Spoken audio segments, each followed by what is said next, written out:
ఈ road side ఉన్న ఈ 2 ఓల్డ్ ఉమెన్స్ కష్టం చూసి చాలా బాధ వేసింది. అందుకే వీళ్ళకి ఏదైనా చేయాలని వాళ్ళ దగ్గరికి వెళ్ళి, నేను 1 మంత్కి సరిపడా గ్రాసరీస్ తీసుకొని వస్తా, మీరు వండుకొని తినగలరా అని చెప్పగానే ఆమె సరే అని చెప్పింది.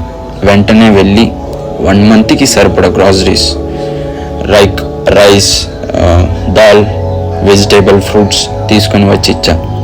అండ్ లాస్ట్లో ఆమె ఒక మాట చెప్పింది. ఆ మాటకి నేను చాలా హ్యాపీ అయ్యాను. ఏం చెప్పిందంటే, నా పేరు అడిగింది. నా పేరు చెప్పగానే నేను గుడికి వెళ్ళి నీ పేరు మీద ఒక అర్చన చేపిస్తానని చెప్పింది. ఆ మాట వినగానే నేను చాలా హ్యాపీ అయ్యాను. I felt so happy for that. అది వాళ్ళ మంచితనం. So they are happy, I'm happy, always for my people and born for my people.